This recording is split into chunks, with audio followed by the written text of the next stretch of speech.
اعوذ باللہ من الشیطان الرجیم، بسم اللہ الرحمن الرحیم۔ قبولیت دعا کی شرائط، جلدی نہ مچاؤ۔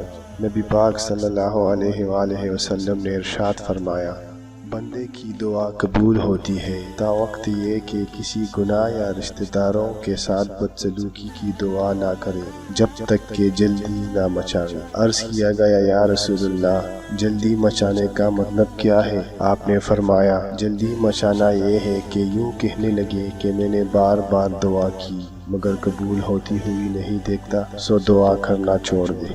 دعا کی قدر، نبی پاک صلی اللہ علیہ وآلہ وسلم نے ارشاد فرمایا، اللہ تعالیٰ کے نزدیک دعا سے بڑھ کر کوئی چیز قدر کی نہیں، دعا کو لازم کر لو۔ نبی پاک صلی اللہ علیہ وآلہ وسلم نے ارشاد فرمایا کہ دعا ہر چیز سے کام دیتی ہے، ایسی بلا سے بھی جو کہ نازل ہو چکی ہو اور ایسی بلا سے بھی جو کہ ابھی نازل نہیں ہوئی۔ سو اے بندگان خدا، دعا کو پلے باندھو، دعا نہ کرنے پر اللہ کی ناراضگی۔ نبی پاک صلی اللہ علیہ وآلہ وسلم نے ارشاد فرمایا، جو شخص اللہ تعالیٰ سے دعا نہیں کرتا اللہ تعالیٰ اس پر غصہ کرتا ہے۔ قبولیت کا یقین رکھو، نبی کریم صلی اللہ علیہ وآلہ وسلم نے ارشاد فرمایا، تم اللہ تعالیٰ سے ایسی حالت میں دعا کیا کرو کہ تم قبولیت کا یقین رکھا کرو، اور یہ جان رکھو کہ اللہ تعالیٰ غفلت سے بڑے دل سے دعا قبول نہیں کرتا۔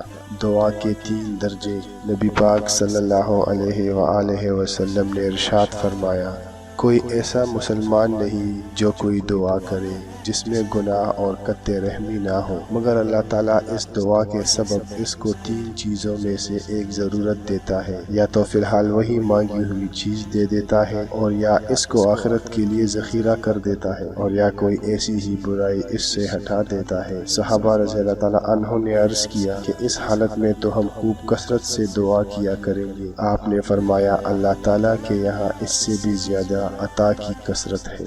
ہر چیز اللہ سے مانگو۔ نبی پاک صلی اللہ علیہ وآلہ وسلم نے ارشاد فرمایا کہ تم میں سے ہر شخص کو اپنے رب سے سب حاجتیں مانگنا چاہیے، اور ثابت کی روایت میں ہے کہ یہاں تک کہ اس سے نمک بھی مانگے اور جوتی کی تسمیہ ٹوٹ جائے تو وہ بھی اللہ تعالیٰ سے ہی مانگنی چاہیے۔